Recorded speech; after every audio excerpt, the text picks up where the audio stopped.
یہ عرب عالم کی گفتگو ہے, اس کو سماعت کر لیجئے تھوڑا سا.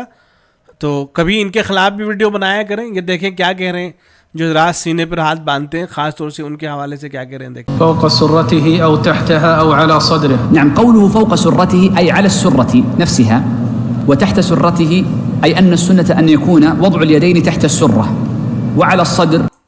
دیکھو صاف طور پر یہ کہہ رہے ہیں کہ سنت یہ ہے کہ ناف کے نیچے ہاتھ رکھے جائیں. المراد بالصدر ليس الصدر الذي نعرفه هو القفص الصدر. اب اس کے بعد یہ کہتے ہیں کہ چونکہ جو کتاب پڑھی جا رہی ہے ان کے سامنے, تو اس میں 3 قول ذکر کیے گئے ہیں, ایک ناف کے نیچے, ایک ناف کے اوپر, اور ایک سینے کے اوپر. تو اب یہ جو ہے سنت جو ناف کے نیچے جو ہے اس کو سنت قرار دے رہے ہیں, اور جب بات آئی ہے سینے پر ہاتھ باندھنے کی تو کہہ رہے ہیں کہ جو سینے کا لفظ بولا گیا ہے اس سے سینہ مراد ہے ہی نہیں ہے. لا ليس ذلك مرادا, بل ان اهل العلم يقولون ان وضع اليد على الصدر مكروه. دیکھو کیا کہہ رہے ہیں کہ اہل علم یہ فرماتے ہیں کہ سینے پر ہاتھ باندھنا تو مکروہ ہے, لانه يخالف هيئة الخشوع, اس لیے کہ یہ خشوع جو ہے, خشوع کی جو حالت ہوتی ہے, خشوع کی جو حیت ہوتی ہے اس کی مخالفت کرتا ہے, یہ خشوع کے خلاف ہے سینے کے اوپر ہاتھ باندھنا, یہ شیخ فرما رہے ہیں. وانما المراد بالصدر ان ثبت الحديث فيه وساذكر الحديث بعد قليل مطلق المواجهة. کہتے ہیں کہ اگر حدیث ثابت ہو جائے سینے پر ہاتھ باندھنے والی تو اس سے مراد سینہ ہے ہی نہیں, بلکہ مطلق مواجہہ مراد ہے, یعنی سامنے کا گویا کہ سارا کا سارا حصہ مراد ہے, اس سے خاص جو سینہ ہے وہ مراد ہے ہی نہیں. حينئذ يكون ما فوق السرة أي أعلى من السرة بقليل يكون هو المراد بالصدر. الدليل على أن السنة أن تكون اليدان تحت السرة ما ثبت بإسناد صحيح عن علي رضي الله عنه. دیکھیں ابو داؤد کے اندر جو روایت آئی ہے اس کے بارے میں خود یہ کہہ رہے ہیں کہ وہ صحیح سند کے ساتھ آئی ہے, صحیح اس کی سند کو, اگرچہ اس کے راوی پر کلام ہے لیکن چونکہ امت نے اس کو تسلیم کیا ہے تو اس کو جو ہے یہ کہہ رہے ہیں کہ صحیح سند کے ساتھ میں یہ روایت آئی ہے.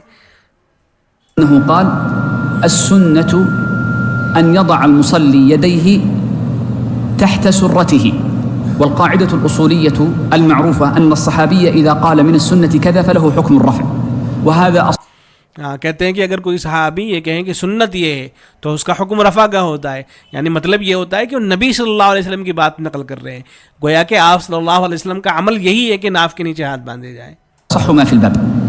واما ما جاء في حديث وائل بن حجر رضي الله عنه انه قال ان النبي صلى الله عليه وسلم وضع يده اليمنى على يده اليسرى فهذا ثابت. واما زيادة على صدره فانها ضعيفة انكرها. دیکھیں کہتے ہیں کہ حضرت وائل بن حجر رضی اللہ عنہ کی جو روایت آئی ہے اس میں اتنی بات تو ثابت ہے کہ دائیں ہاتھ کو بائیں ہاتھ پر رکھا جائے, لیکن اس میں جو زیادتی ہے کہ سینے کے اوپر ہاتھ رکھے جائیں تو اس کو کہتے ہیں کہ یہ زیادتی جو ہے ثابت نہیں ہے, ضعیف ہے. امام احمد وقال انها لا تصح ولذا كره اهل العلم. امام احمد بن حنبل رحمۃ اللہ علیہ کے حوالے سے نقل کیا ہے کہ وہ فرمایا کرتے تھے کہ یہ جو ہے صحیح نہیں ہے. ولذا كره أهل العلم أن يضع المرء يديه على صدره صح. ولذا كره أهل العلم فإنها ضعيفة أنكرها الإمام أحمد وقال إنها لا تصح. ولذا كره أهل العلم أن يضع المرء يديه على صدره وقالوا ہاں امام احمد بن حنبل رحمۃ اللہ فرمایا کرتے تھے کہ صحیح نہیں ہے, اسی لیے اہل علم جو اس کو مکروہ کہا کرتے تھے. إنها تنافي هيئة الخشوع, فإذا رأيت شخصا وضع يديه على صدره أمامك ليس ذلك مناسبا مع هيئة الخشوع. وإنما اگر آپ کسی آدمی کو دیکھیں نا کہ وہ آپ کے پاس جو ہے نماز پڑھ رہے ہیں اور سینے پر ہاتھ باندھا ہوا ہے تو کہتے ہیں کہ خشوع کے منافی ہے, گویا کہ کہنا چاہتے ہیں کہ اس کو بھی سمجھائیں آپ بٹھا کے کہ بھئی یہ جو تم نے طریقہ اختیار کر لیا ہے خشوع کے منافی ہے, کوئی اچھا طریقہ نہیں ہے.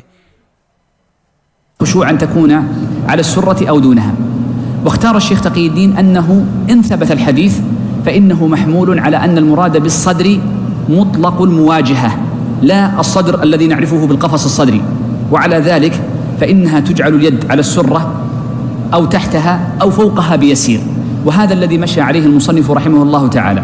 إذن فقول المصنف أو على صدره ليس مراده الصدر الذي نعرفه, وإنما مراده بالصدر أي مطلق المواجهة, فتكون اليد على البطن أي فوق السرة بقليل. وهذا هو اختيار الشيخ تقي الدين. وإنما الأولى والأحوط وظاهر النص من حديث علي أن تكون اليدان المقبوضتان تحت السرة أو عليها. رات میں آخر میں خلاصے کے طور پر انہوں نے یہی کہا ہے کہ جو سنت کے مطابق ہے وہ یہی ہے کہ ہاتھ کو ناف کے نیچے جو ہے باندھا جائے، جیسا کہ حضرت علی رضی اللہ عنہ کی روایت سے ثابت ہے. اب بنائیں ان کے خلاف ویڈیو، مفتی شمائل مل گئے بیچارے، ان کے خلاف تو بنا دی، ان کے خلاف بنائیں ویڈیو.